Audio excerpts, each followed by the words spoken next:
Buenos días nuevamente, Señor los bendiga. Fernando anda enfermo, está bastante agripado, entonces ayer me llamó para decirme que no podía venir el día de hoy. Hagamos de hecho una corta oración por Fernando, que no lo hicimos. Señor, te pedimos por Fernando, nuestro amado hermano y maestro de escuela dominical. Te pedimos, Señor, que seas tú obrando en su cuerpo, sanándolo, Señor, de esa fuerte gripa que lo aqueja. Y que le des la fuerza, Señor, para poder trabajar en los días que vienen. Te lo rogamos, Señor. Amén.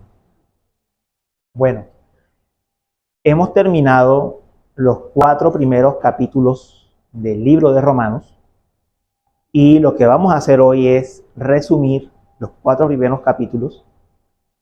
Hay un refrán que dice que uno puede, cuando uno entra al bosque, cuando uno ve la cantidad de árboles, uno puede perder la vista general del bosque.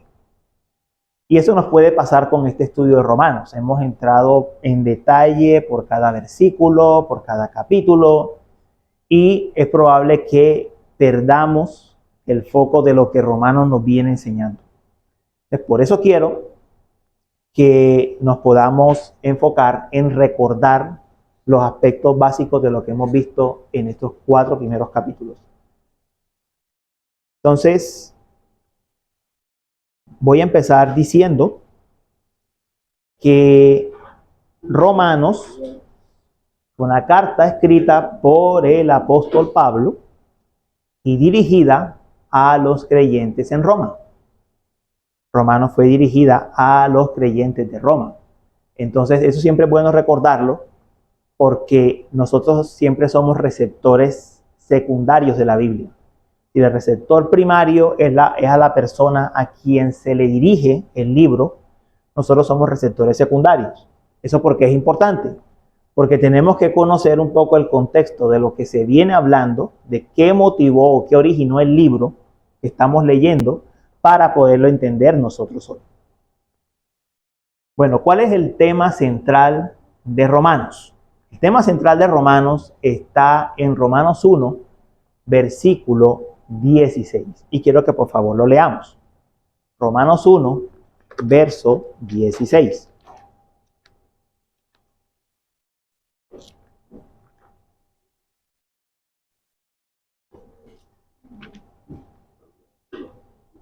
...16, 17... página 1151.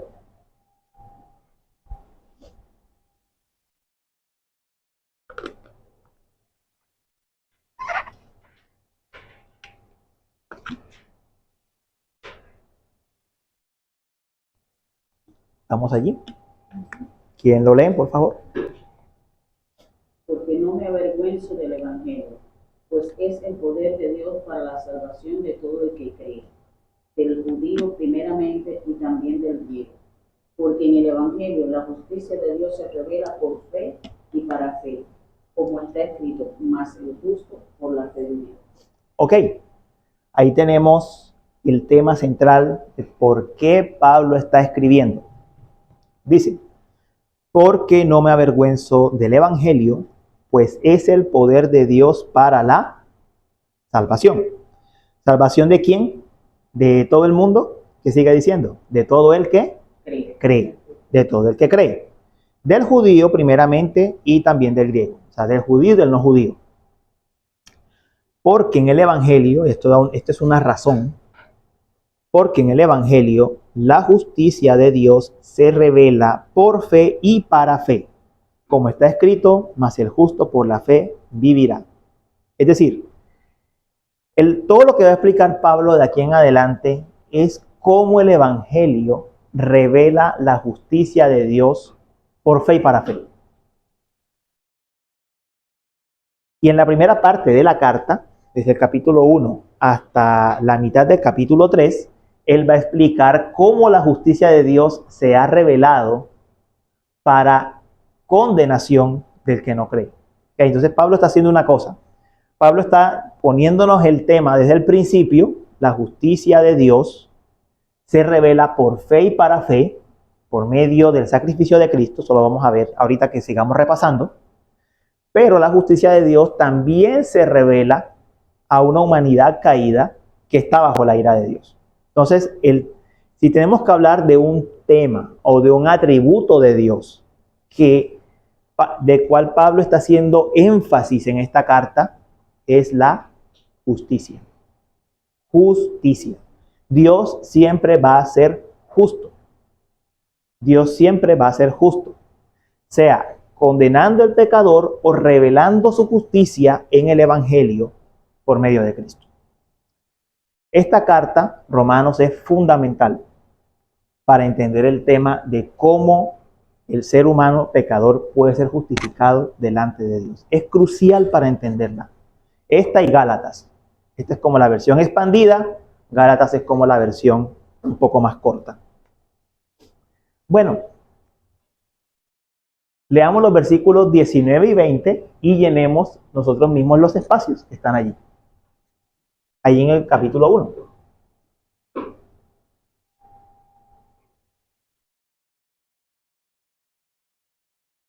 ¿Quién lo lee, por favor? Porque lo que de Dios se conoce y es manifiesto, porque Dios se lo manifiesta. Pues, porque las cosas invisibles de Él, su eterno poder y deidad, se hacen claramente visibles de la creación del mundo, siendo entendidas por medio de las cosas hechas, de modo que no tienen excusa. Ok, entonces dice que lo que se conoce acerca de Dios, lo conocemos a través de lo que Dios ha creado. Dice, porque desde la creación del mundo, sus atributos invisibles, su eterno poder y divinidad, se han visto con toda claridad. Entonces, Dios revela que Él es Dios a través de la creación. ¿Qué revela a través de la creación? Esa es una discusión de teólogos, pero al menos revela dos cosas que dice aquí. Su eterno poder y su divinidad. Dicho de otras formas, hay un ser lo suficientemente poderoso como para crear todo lo que existe. Y ese ser le llamamos Dios. Entonces, al menos eso se revela desde la creación. Pero ahora, ¿qué hace el hombre con eso que Dios ha revelado? Leamos el verso 18. Porque la ira de Dios se revela desde el cielo contra toda impiedad e injusticia de los hombres, que con injusticia restringen la verdad. Ok, la creación revela una verdad. Dios existe. Pero ¿qué hace el hombre? Reprime la verdad. El hombre reprime la verdad. Eso es lo que el hombre hace. La reprime. La creación está diciéndonos que hay un Dios. El hombre dice, no hay Dios. El hombre reprime la verdad. Entonces, ¿cuáles son las consecuencias de rechazar esa verdad que Dios ha revelado? Versos 24 y 32 nos da la explicación de cuáles son las consecuencias. Tenemos desde el 21, de hecho. Romanos 1, versos 21 al 32. Pues aunque conocían a Dios, no lo honraron como a Dios, ni le dieron gracias, sino que se hicieron vanos en sus razonamientos, y su necio corazón fue entenebrecido. Profesando ser sabios, se volvieron necios, y cambiaron la gloria del Dios incorruptible por una imagen en forma de hombre corruptible, de ave, de cuadrúpedo y de reptil. Por lo cual Dios los entregó a la impureza, en la lujuria de sus corazones, de modo que deshonraron entre sí sus propios cuerpos, porque ellos cambiaron la verdad de Dios por la mentira, y adoraron y sirvieron a la criatura en lugar del Creador, quien es bendito por los siglos. Amén. Amén. Por esta razón, Dios los entregó a pasiones desagradables, porque sus mujeres cambiaron la función natural por la que es contra la naturaleza. De la misma manera también los hombres, abandonando el uso natural de la mujer, se encendieron en la lujuria uno con otro, cometiendo hechos vergonzosos hombres con hombres, y recibiendo en sí mismos el castigo correspondiente a su extravío. Y así como ellos no tuvieron a bien reconocer a Dios, Dios los entregó a una mente depravada, para que hicieran las cosas que no convienen. Están llenos de toda injusticia, maldad, avaricia y malicia, llenos de envidia, homicidio, pleitos, engaños y malignidad. Son chismosos, detractores, aborrecedores de Dios, insolentes, soberbios, jactanciosos, inventores de lo malo, desobedientes a los padres, sin entendimiento, indignos de confianza, sin amor, despiadados. Ellos, aunque conocen el decreto de Dios que los que practican tales cosas son dignos de muerte, no solo las hacen, sino que también dan su aprobación a los que las practican. Ok, es una larga explicación que nos enseña qué sucede cuando el hombre restringe la verdad de Dios. Ahora, esto nos lleva a algo que ya hemos visto en los sermones, particularmente hace 3 semanas cuando hablamos de la depravación natural. Dijimos que el hombre está caído.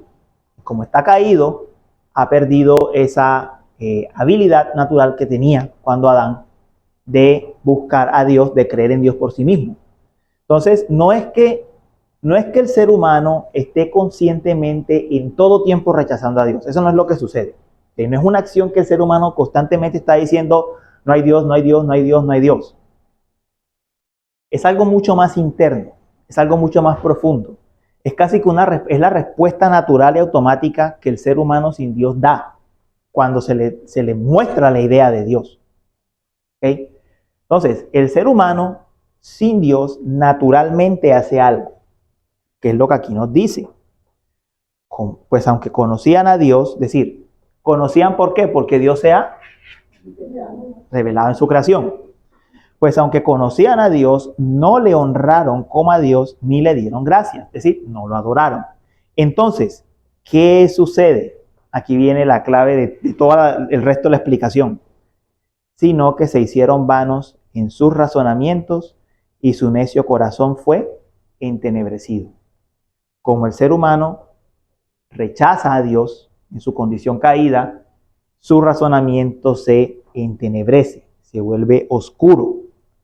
Y entonces, ¿qué hace? Profesando ser sabios, se volvieron necios y cambiaron la gloria del Dios incorruptible por una imagen en forma de hombre corruptible, de aves, de cuadrúpedos y reptiles. Entonces, del Dios incorruptible que ha revelado su divinidad y su poder en la creación, como el hombre lo rechaza, el hombre se inclina ante algo más. Algo más. Hombre, animal, cualquier cosa. Es la idolatría. Es la idolatría. ¿Por qué? Porque es que en el corazón del ser humano hay lo que se llama un sentido religioso. El ser humano por naturaleza adora algo, lo que sea. El ser humano por su naturaleza adora algo. Y si rechaza a Dios, él busca algo más a que adorar. Cualquier tipo de ídolo.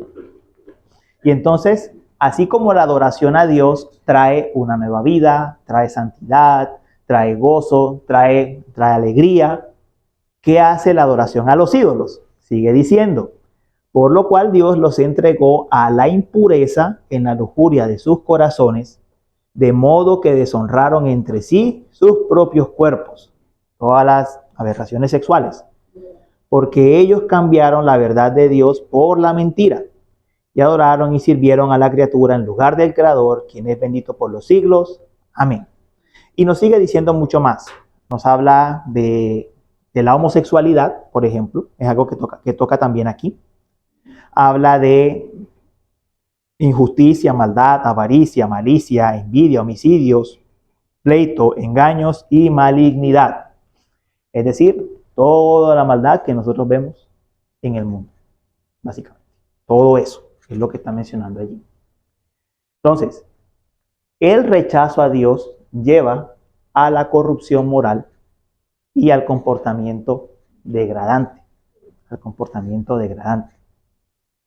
Entonces, esa es la condición de la humanidad sin Dios. Pero ahora, hay algo más que Pablo sigue agregando. Lo veíamos en el estudio. Y es que Pablo entonces advierte, ok, ser humano, ok, humanidad, recuerden que Dios existe y retribuir a cada cual. ¿Cómo lo va a retribuir? Dice en el capítulo 2, versículo 6. Tenemos también este espacio en blanco. capítulo 2, verso 6. ¿Quién quiere leer?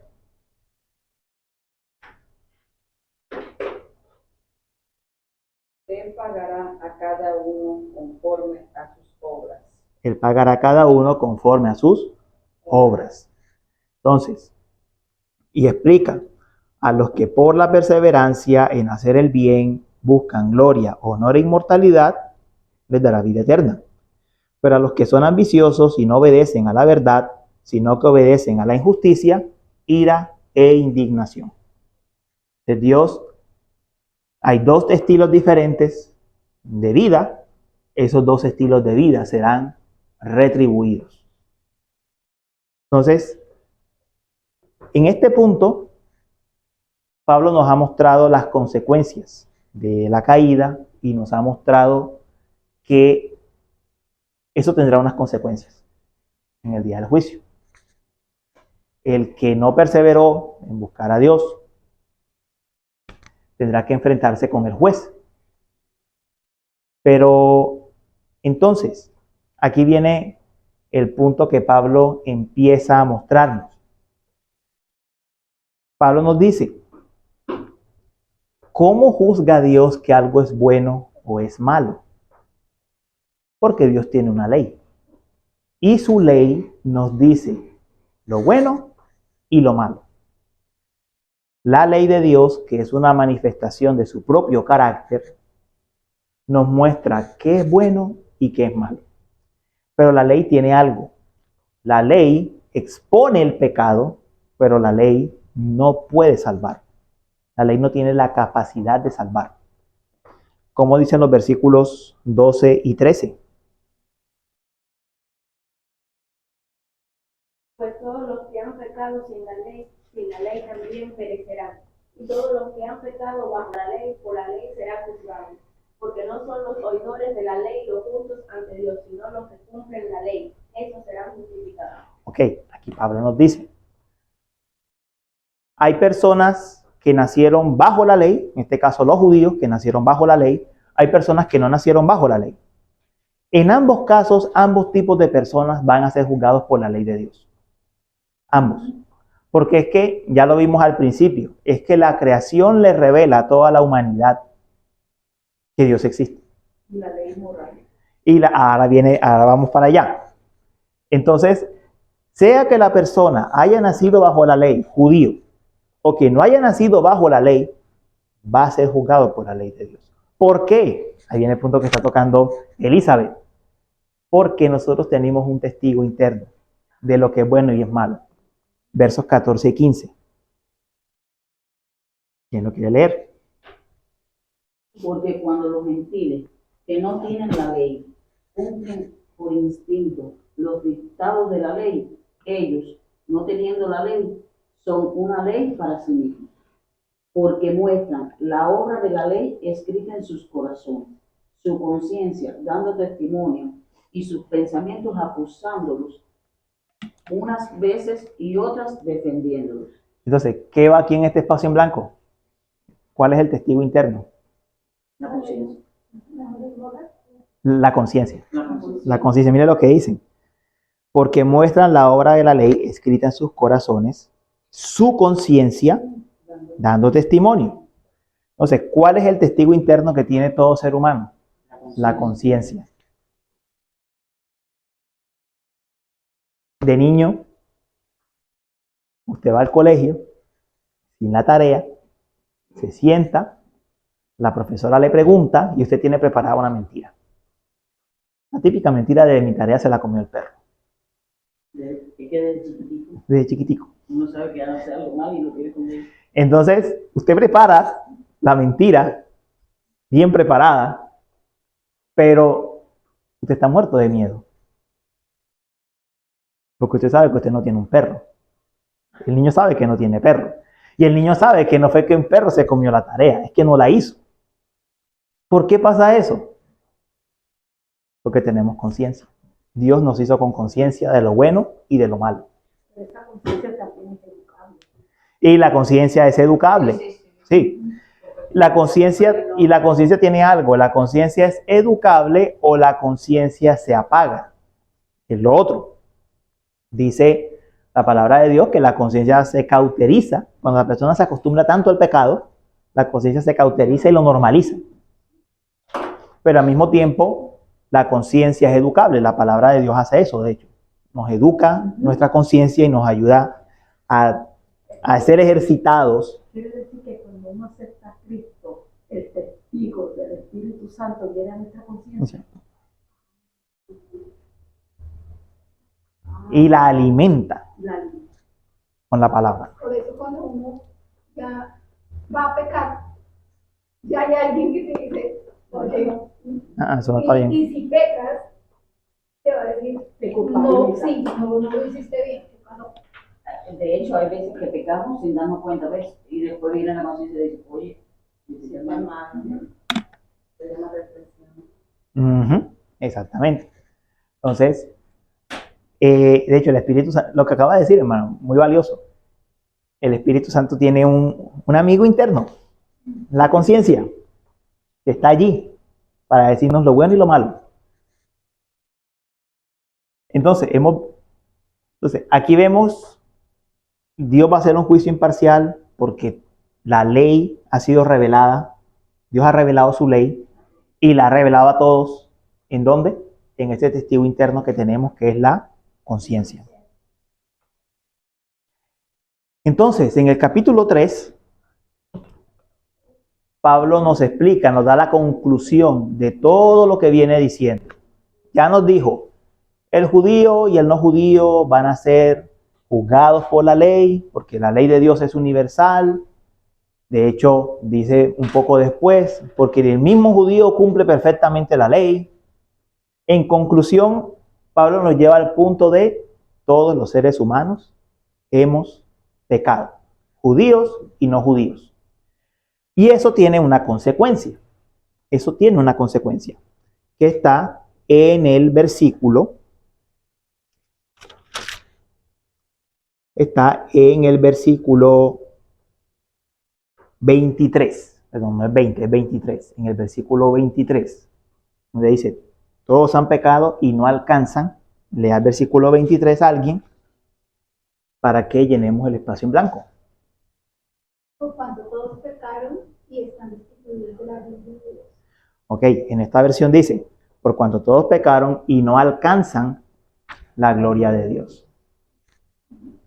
Y no alcanzan la gloria de Dios. Aquí utiliza Pablo un lenguaje muy del jardín del Edén. A Adán se le dijo, si comes del fruto del árbol morirás, pero si obedeces comerás del árbol de la vida, del árbol de la vida. Alcanzaría la gloria. Pero ¿qué pasó? Adán pecó y nosotros también hemos pecado. Y entonces no alcanzamos la gloria de Dios. Entonces, nos lleva a la conclusión. Recordemos lo que dijimos en el capítulo 1. La justicia de Dios se revela contra toda impiedad, contra todo lo malo que hace el hombre. La conclusión es que por esa justicia que se revela desde la creación, nadie alcanza la gloria de Dios, porque somos pecadores. Pero entonces aquí viene la buena nueva. Aquí viene el Evangelio, capítulo 3, versículo 21. Versículo 21 al 26. ¿Quién lo lee, por favor?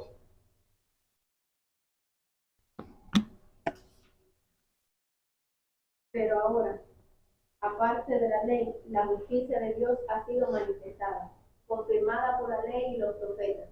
Esta justicia de Dios por medio de la fe en Jesucristo es para todos los que creen, porque no hay distinción, por cuanto todos pecaron y no alcanzaron la gloria de Dios. Todos son justificados gratuitamente por su gracia por medio de la redención que es en Cristo Jesús, a quien Dios recibió públicamente como propiciación por su sangre a través de la fe, como demostración de su justicia, porque su tolerancia, Dios pasó por alto los pecados cometidos anteriormente, para demostrar en este tiempo su justicia, a fin de que Él sea justo y sea el que justifica al que tiene fe en Jesús. Amén. Mírate. ¿Cuántos minutos tiene? ¿10 apenas? Oh. ¿Sí? Ah, ya lo había cambiado. Ok. Me toca borrar esa parte de la grabación. Ok. Miren lo que hemos leído, ¿verdad? Dice, pero ahora, aparte de la ley, aparte de todo lo que hemos dicho de la justicia que se revela a toda la humanidad, en la creación, en la conciencia, donde la conclusión es que todos somos culpables, aparte de la ley, la justicia de Dios ha sido manifestada, confirmada por la ley y los profetas. La ley y los profetas es una forma de decir la escritura. Ha sido confirmada por la escritura, que hasta ese momento era el Antiguo Testamento. Ha sido confirmada por el Antiguo Testamento. Y nos dice, esta justicia de Dios ya no es la justicia por medio de la ley.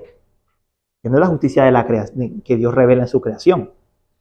Dice, por medio de la fe en Jesucristo. Es por medio de la fe en Jesucristo para todos los que creen. Y entonces, ¿cómo? Entonces, ¿cómo Dios puede, después de que Él dijo todos son culpables, por medio de Cristo, dar justicia? Justificarnos por la fe en Cristo. Dice el verso 24. Todos son justificados gratuitamente por su gracia, por medio de la redención que es en Cristo Jesús. Aquí está el punto clave. ¿Cómo justifica? ¿Cuál es la razón por la que Dios puede justificar a un pecador? Por medio de Cristo, por la redención que es en Cristo Jesús. Dice, y sigue diciendo, a quien Dios exhibió públicamente como propiciación por su sangre a través de la fe, como demostración de su justicia. Es decir, Dios exhibió a Cristo públicamente como propiciación. Cuando hablamos de propiciación dijimos, en el Antiguo Testamento, la propiciación consistía en tomar un cordero que tomaba el lugar del pecador, de manera que el cordero moría en lugar del pecador y Dios declaraba al pecador justo. Entonces, Cristo Jesús, ¿qué hizo? Muere en nuestro lugar.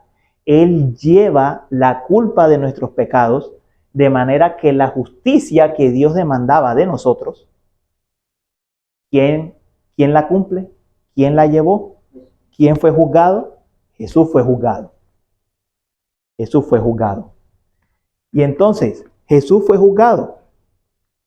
¿Y cómo gozamos de esa justicia? Vuelvo al verso 22.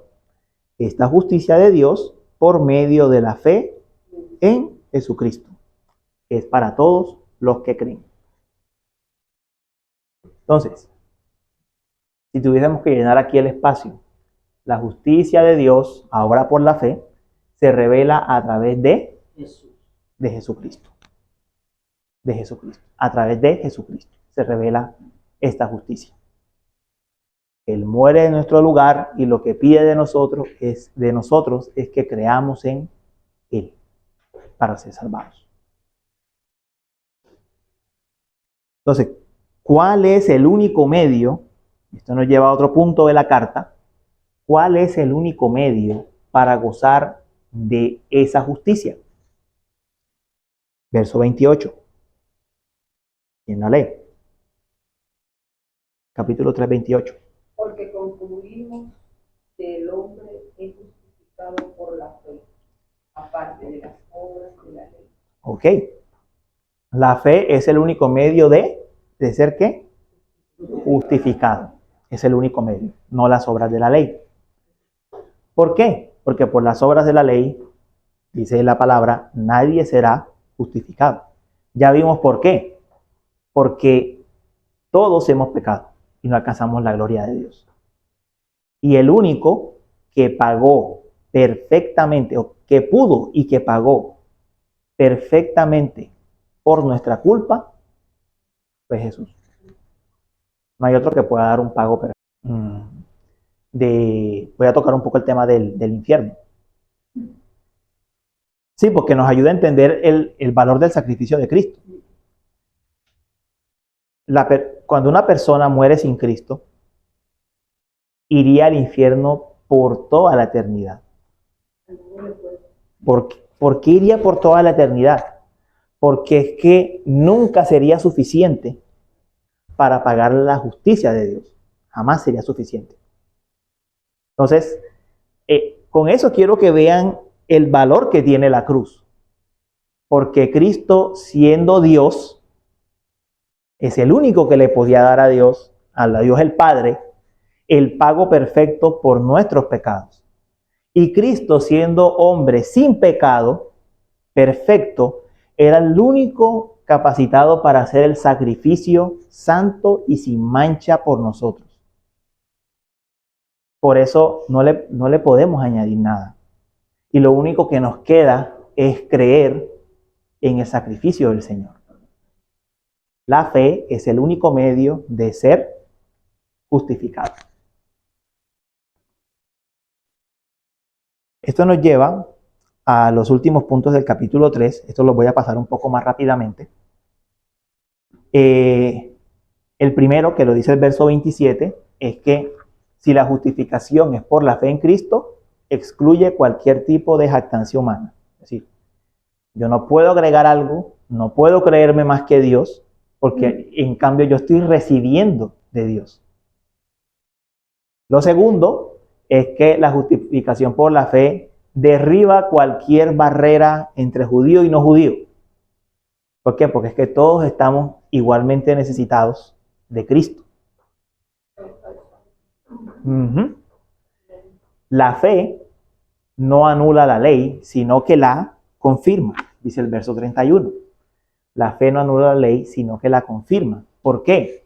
Porque la fe me está diciendo, cuando Dios me dice, cree en mi Hijo para que sea salvo, Dios me está diciendo, mira, yo tengo una ley perfecta que tú no puedes cumplir. Dios no está anulando la ley. De hecho, está reforzándola, está diciendo, mi ley es perfecta, no la puedes cumplir. Y el único que la cumplió fue mi Hijo, Jesucristo. Y esto nos lleva a que nuestro énfasis entonces, el fundamento de la salvación, es por gracia, no por obras. Mano. Entonces la ley quedó, o sea, como diría, entonces hay un mandato de Dios acerca de la ley que es bajo pecado. Todos quedan bajo pecado. Todo ser humano queda bajo pecado porque la ley ha mostrado que, lo que dijimos, la creación y la conciencia han mostrado que todos hemos pecado. La ley nos deja a todos. O sea, en ese sentido, la ley es al hombre en general, no al judío. Exactamente. Pero ahí todos somos iguales. La posición de hombre, no de ser humano. Características de ser humano. Exactamente. Entonces, esto nos lleva al capítulo 4, que son las últimas lecciones que vimos. Y en el capítulo 4, lo que hace el apóstol Pablo es reforzar lo que ha venido diciendo con dos ejemplos bíblicos. El ejemplo que gobierna el capítulo es el de Abraham. Él habla de Abraham casi todo el capítulo. Y en algún momento menciona a David para reforzar lo que viene diciendo de Abraham. Entonces, vamos a ver primero cómo Abraham, el creyente más famoso de la Biblia, más admirado y respetado por los judíos, fue justificado. Vamos a leer los versículos 1 al 5 del capítulo 4. ¿Quién lo lee, por favor? ¿Qué diremos entonces?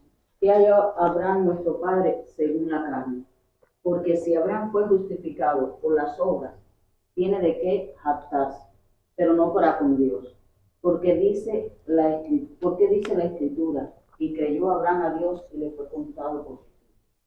Ahora bien, al que trabaja, el salario no se le cuenta como favor, sino como deuda.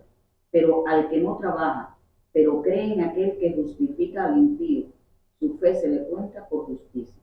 Como también David habla de la bendición que viene sobre los hombres, sobre el hombre a quien Dios atribuye justicia aparte de las obras. Bienaventurados aquellos cuyas iniquidades han sido perdonadas y cuyos pecados han sido cubiertos.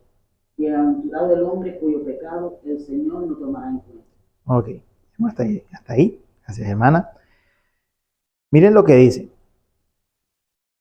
La pregunta es, ¿cómo fue justificado Abraham? Dice el versículo 3. Porque, ¿qué dice la Escritura? Y creyó Abraham a Dios y le fue contado por justicia. ¿Verdad? Entonces, Abraham fue justificado por... O sea, a él le fue contado por justicia, que es otra forma de decir justificado. ¿Ya? Decir contado por justicia es otra manera de decir justificado. Entonces, Abraham, ¿qué fue lo que se le contó como justicia? El creer. Exacto. Y Abraham creyó a Dios. Entonces, Abraham fue justificado por la fe. Al creer, por la fe. No por las obras. Dice el verso 2. Porque si Abraham fue justificado por las obras, tiene que jactarse, pero no para con Dios. Entonces, aquí se está rechazando la idea de que Abraham fue justificado por alguna obra. Fue justificado por la fe. Por la fe. Entonces, refuerza el versículo 22. Ahora hablando de nosotros, de todos los creyentes. 4:22. ¿Cómo somos justificados nosotros? Romanos 4:22 al 24.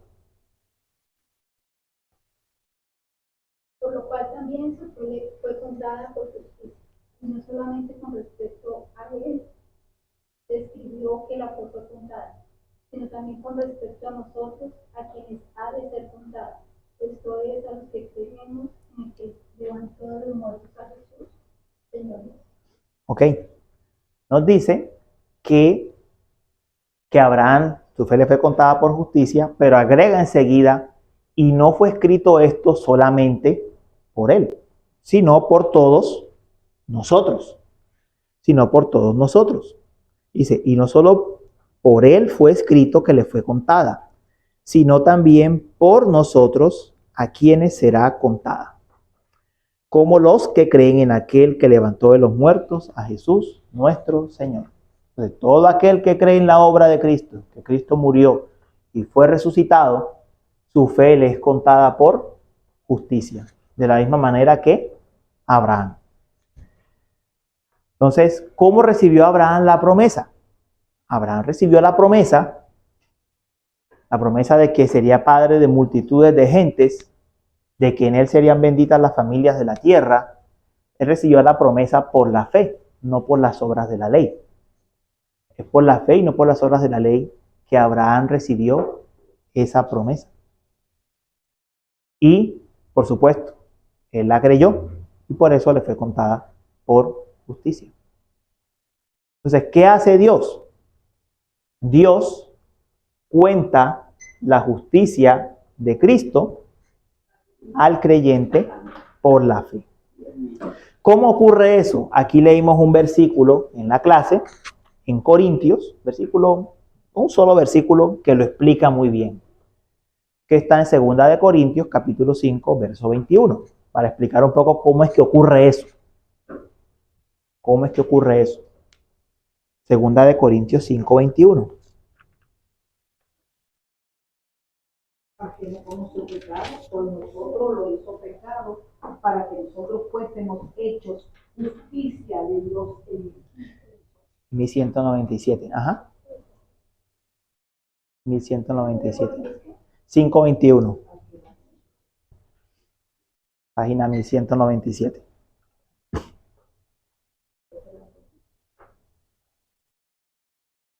¿Cuál es la cita? 2 de Corintios 5:21.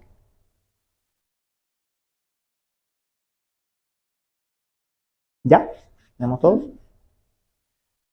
Ese pasaje dice, al que no conoció pecado, por nosotros lo hizo pecado, para que fuéramos justicia de Dios en él. Entonces, ¿quién es el que no conoció pecado?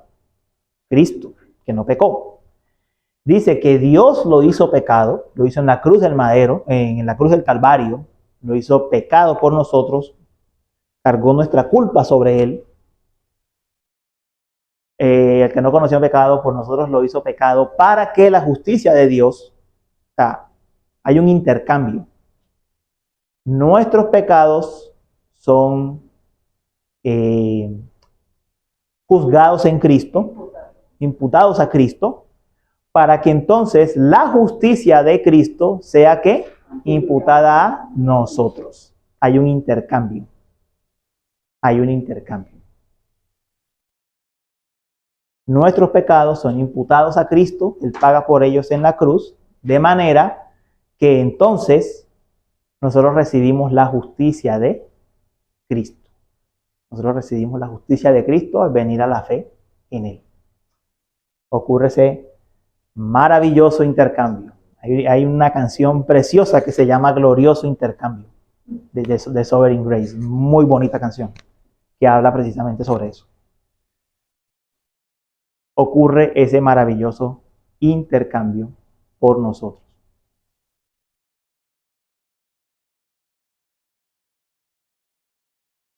Entonces, ¿cuál es la fe que justifica? La fe que justifica era como la fe de Abraham, fue lo que vimos en las dos últimas clases. Vimos que la fe que justifica era la fe de Abraham, que era una fe viva, firme y llena de esperanza. Vimos en la última clase. Era una fe viva, él confiaba en el Señor, que era capaz incluso de resucitar a los muertos.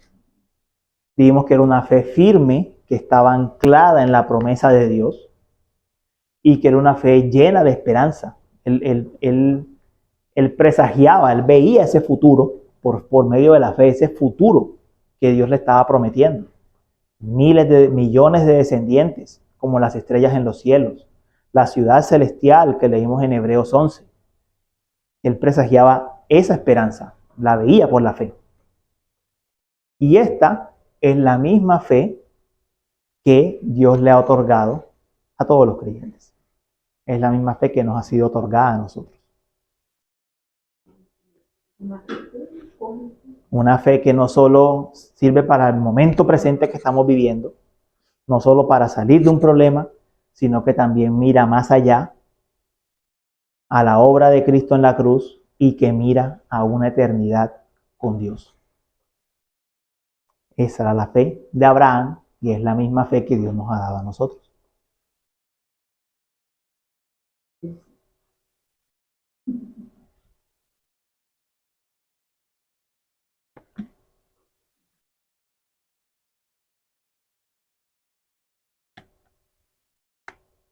¿Ya? ¿Digo? Entonces, ¿cuáles son los temas centrales que hemos visto desde Romanos 1 al 4? Hemos hablado primero de la justicia de Dios, ¿verdad? Que la carta a los romanos nos revela la justicia de Dios.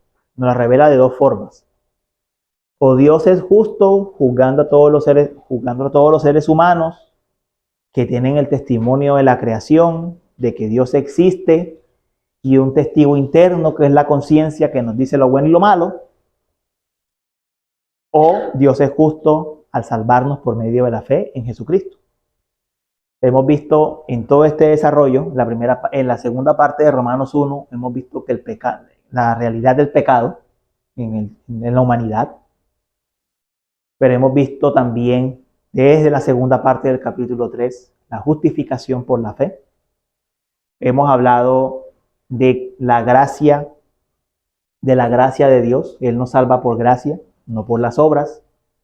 Y hemos visto que las obras no pueden justificar al hombre. Ahora, desde el capítulo 6 de Romanos, que lo veremos dentro de un mes más o menos, hablaremos de cuál es el papel de las obras y de la vida en santidad. Ese no es el tema ahora. Pero en cuanto hablamos de la justificación, específicamente justificación, la justificación es por la fe, sin las obras de la ley. Entonces, el Evangelio de la gracia es el centro de nuestra fe. La salvación es una obra soberana de Dios. El creyente tiene seguridad de salvación en Cristo porque no es de la justicia del creyente, es por la justicia de Cristo. Y eso hace que toda la gloria sea ¿para quién? Para Dios.